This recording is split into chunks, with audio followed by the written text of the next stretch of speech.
friends, welcome to my channel. Hope you all are well. So today my topic is most popular topic, Jean Piaget theory of cognitive development. तो आज का topic जो है वो बहुत ही popular है. ठीक है, तो क्या है आज का topic? That is Jean Piaget theory. Jean पियाजे की थ्योरी जो कि किस पे बेस्ड थी? कॉग्निटिव डेवलपमेंट पे. ये जो थ्योरी है जीन पियाजे की, ये बहुत ही यूजफुल थ्योरी है फॉर ऑल टीचिंग एग्जाम. ठीक है, कोई भी टीचिंग एग्जाम हो, इसमें से इस थ्योरी में से तो क्वेश्चन आता ही आता है. ठीक है, तो हमने जो फर्स्ट टॉपिक किया था ग्रोथ एंड डेवलपमेंट का, वहाँ मैंने आपको बताया था कि डेवलपमेंट की कुछ टाइप्स होती हैं. तो like physical development, emotional development, cognitive development, social development. तो वहीं से क्या आ गया हमारा? Cognitive development. तो कॉग्निटिव डेवलपमेंट जो है हमारी वहीं से आई है. कॉग्निटिव डेवलपमेंट का क्या मतलब है? ठीक है, ये किस लिए स्टैंड करती है कॉग्निटिव डेवलपमेंट? ये स्टैंड करती है स्किल रिलेटेड टू माइंड. जो भी माइंड के रिलेटेड जो भी स्किल्स होती हैं, जो भी एक्टिविटीज होती हैं माइंड के रिलेटेड, उन पे ये बेस होती है. अब वो एक्टिविटीज कौन सी होती है? लाइक आपके जो है प्रॉब्लम सॉल्विंग है, ब्रेनस्टॉर्मिंग है, रीजनिंग है. ठीक है, तो ये जो है आपकी मेंटल स्किल्स होती हैं. ये सारी कहाँ आती हैं? किसके अंडर आती है? कॉग्निटिव डेवलपमेंट के अंडर आती है, जो कि हमें जीन पियाजे की थ्योरी से पढ़नी है.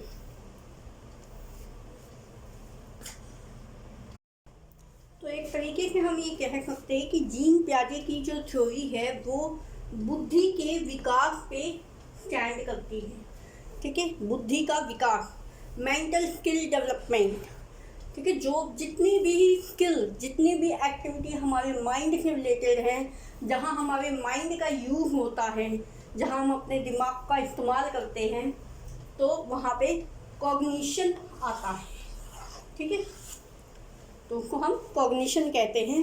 तो skill related to mind, like reasoning, आपकी तर्क शक्ति, प्रॉब्लम सॉल्विंग, कोई भी प्रॉब्लम है आप उसको सॉल्व कर रहे हो, दिमाग लगा रहे हो, नए नए आइडियाज ला रहे हो, लाइक ब्रेनस्टॉर्मिंग.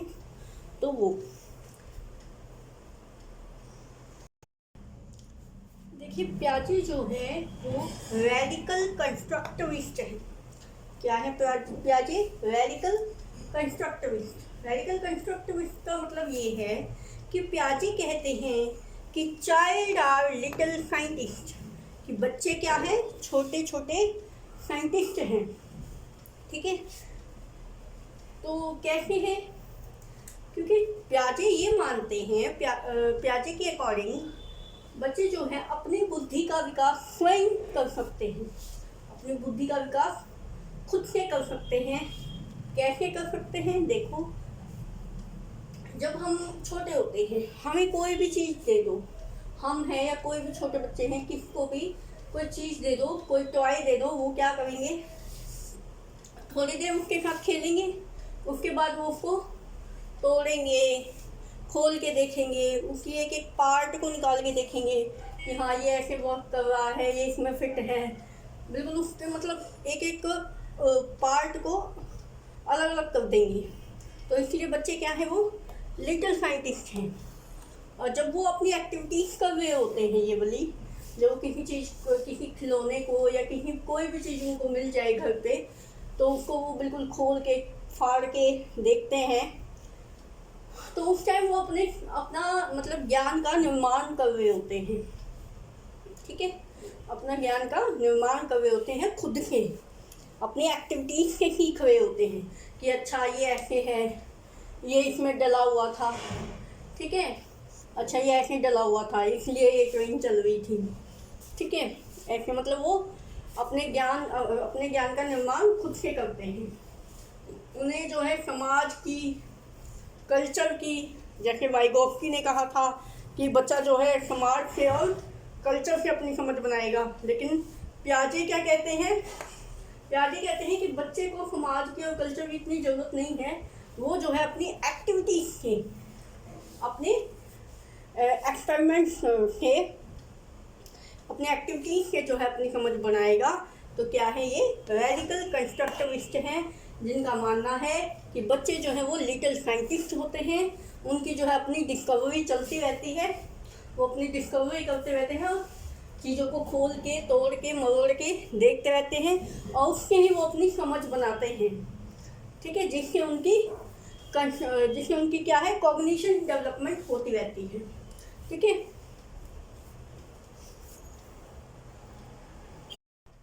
तो पियाजे ने क्या है यहाँ पे अपनी थ्योरी में एक्टिविटी को ज़्यादा इम्पोर्टेंस दी है। ठीक है, करके सीखने में, कि पहले बच्चा जो है प्रैक्टिकली करेगा और फिर उससे सीख जाएगा। ठीक है, तो उस चीज़ को ज़्यादा इन्होंने इम्पोर्टेंस दी है। किसने? पियाजे ने, जीन पियाजे ने। ठीक, तो अब एक बात कही है पियाजे ने कहा है कि जो डेवलपमेंट है वो एक डिसकंटिन्यूअस प्रोसेस है। मतलब कि वो रुक रुक के होता है। ठीक है, ऐसा नहीं है कि फ्लो में चला जा रहा है। तो पियाजे के अकॉर्डिंग डेवलपमेंट क्या है? डिसकंटिन्यूअस प्रोसेस है। थोड़ा होगा, फिर रुकेगा, फिर होगा, फिर रुकेगा, तो ऐसे होता है। ठीक है, क्यों? क्योंकि पियाजे के अकॉर्डिंग जो कॉग्निटिव जो डेवलपमेंट होती है वो अकॉर्डिंग टू एज आती है। तो किसके अकॉर्डिंग आती है? According to age, according to maturation. तो देखिए, एज के अकॉर्डिंग, जैसे थोड़ी आपके मान लो 5 साल की उम्र है तो इतना होगा, फिर 10 साल की होगी तो इतना होगा, 15 की इतना, 20 में इतना, 25 में इतना, 30 में इतना, तो ऐसे ये चलता रहता है, लेकिन डिसकंटिन्यूअस है। ठीक है, रुक रुक के होएगा एज के अकॉर्डिंग। ऐसा नहीं है कि मतलब एकदम से फ्लो में चला जा रहा है और वो होता ही रहता है। थोड़ा रुकता है, फिर होता है, फिर रुकता है, फिर होता है। ठीक है, तो देखिए मैच्योरेशन होगा। ठीक है, जैसे जैसे मैच्योरेशन होगा वैसे वैसे क्या है, समझ बढ़ेगी बच्चे की, और जैसे समझ बढ़ेगी वैसे क्या है, बच्चा अपनी बुद्धि का विकास करेगा। ठीक है, अपनी कॉग्निशन डेवलपमेंट करेगा। क्योंकि हमने अभी पढ़ा ना कि पियाजे ने कहा है कि चाइल्ड आर लिटिल साइंटिस्ट, वो अपनी एक्टिविटीज से सीखेंगे, अपने एक्सपेरिमेंट से सीखेंगे, प्रैक्टिकली चीज़ों को करेंगे और फिर समझेंगे और सीखेंगे। ठीक है, तो अपनी बुद्धि का विकास, जैसे जैसे मैच्योर होगा बच्चा वैसे वैसे क्या होगा, वो उसकी समझ बढ़ेगी, और जैसे उसकी समझ बढ़ेगी वैसे क्या है, वो अपनी बुद्धि का विकास करेगा और चीज़ों को समझ पाएगा, सोच पाएगा। ठीक है, तो फिर उसमें जो है कुछ कैरेक्टरिस्टिक्स आने लगेंगे। ओके, तो according to different age a child perform different activities and gain different characteristics. Okay, तो डिफरेंट एज के अकॉर्डिंग क्या है, चाइल्ड जो है अलग अलग एक्टिविटीज करेगा। ऐसा नहीं है कि वो एक पेन को तोड़ के खोल के देखता रहेगा, एक ट्रेन को ही टॉय ट्रेन को ही तोड़ के खोल के उसके डब्बों को देखता रहेगा, नहीं।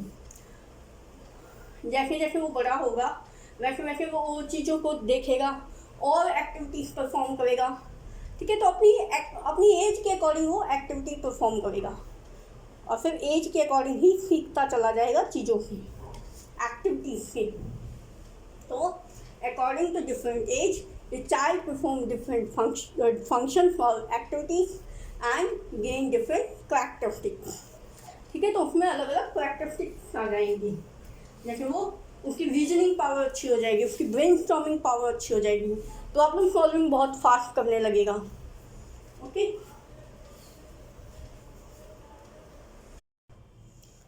जीन पियाजे ने अपनी थ्योरी में कुछ 4 फैक्टर दिए हैं। ठीक है, जो कि बहुत ही इम्पॉर्टेंट हैं, बहुत ही इम्पॉर्टेंट रोल प्ले करते हैं वो। तो आइए जानते हैं वो फैक्टर्स कौन से हैं। Let's let us know. So first factor जो है वो है maturation factor, that is age. Okay, first factor is maturation factor and that is age factor.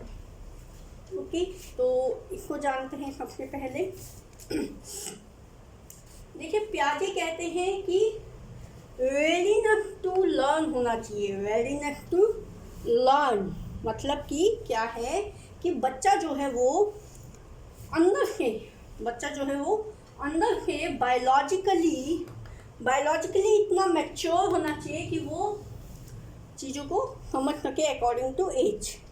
ठीक है, अकॉर्डिंग टू एज वो उतना मैच्योर होना चाहिए कि वो जो चीज़ करवा रहे हैं, जो चीज़ उसको समझा रहे हैं, वो उसको समझ में आ जाए। तो वो अंदर से इतना मैच्योर होना चाहिए।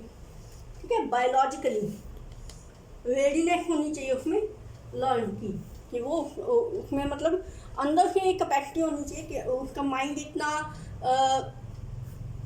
डेवलप होना चाहिए कि उन चीज़ों को समझ सके, कर सके।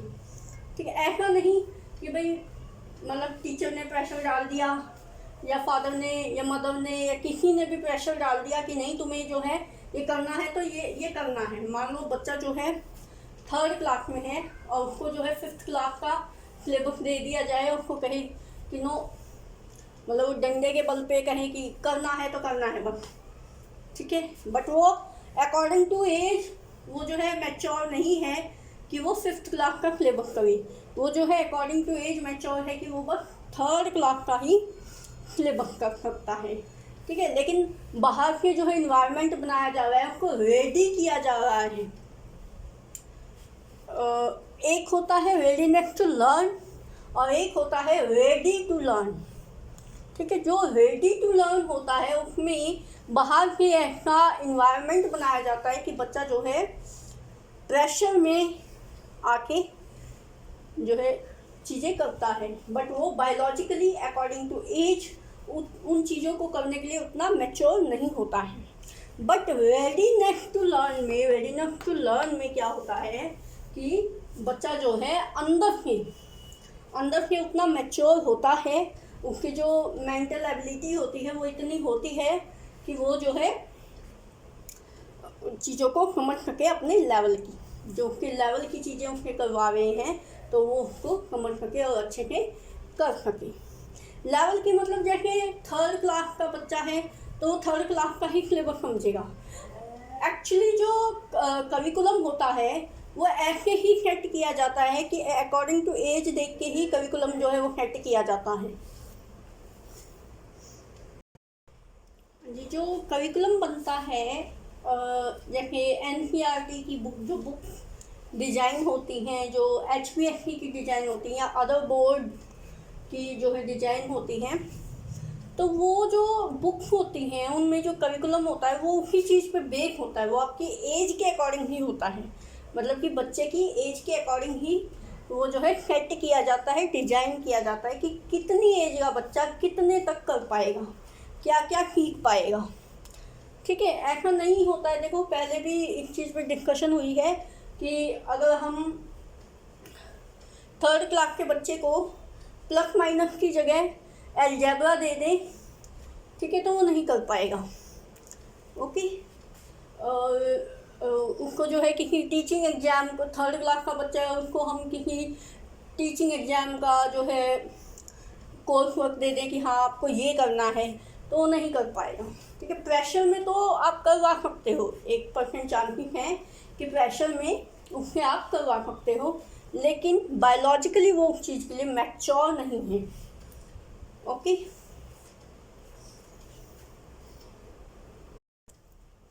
नाउ अब सेकंड फैक्टर पे आ जाते हैं। सेकंड फैक्टर इज एक्सपीरियंस, मतलब कि अनुभव। ठीक है, तो सेकंड फैक्टर एक्सपीरियंस है, अनुभव। इसकी भी हम पहले बात कर चुके हैं।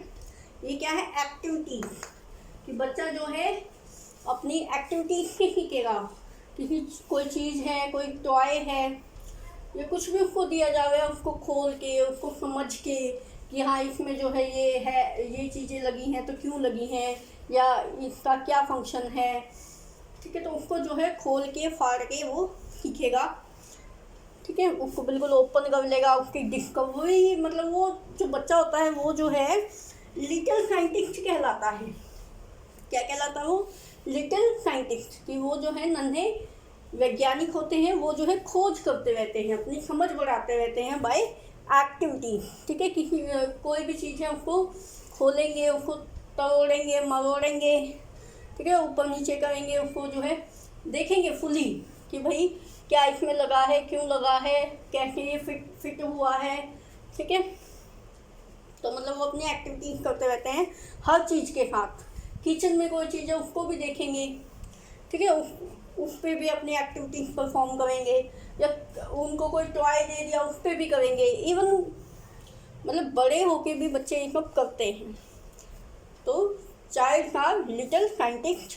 एक्टिविटीज से सीखेंगे, एक्टिविटीज से सीखेंगे अपनी, उन्हें अनुभव होगा, अनुभव जैसे जैसे होता जाएगा लाइफ में वैसे वैसे क्या है चीज़ें उनको क्लियर होती जाएंगी, समझते जाएंगे चीज़ों को, उनमें जो है बुद्धि का विकास होता जाएगा, कॉग्निटिव डेवलपमेंट उनमें आती जाएगी। अब बात करते हैं थर्ड फैक्टर की, and that is social interaction. तो सोशल इंटरेक्शन को जो है जीन प्याजे ने बहुत ही कम, 2 लाख, बहुत ही कम इम्पोर्टेंस दी है, ठीक है। ये चीज़ को बहुत ही कम मानते हैं कि बच्चा जो है लोगों की इंटरेक्शन करके, समाज की इंटरेक्शन करके सीखता है, ठीक है। ये जो है एज को और एक्सपीरियंस को, और एक और फैक्टर भी आएगा, उसको ज़्यादा जो है इम्पोर्टेंस देते हैं।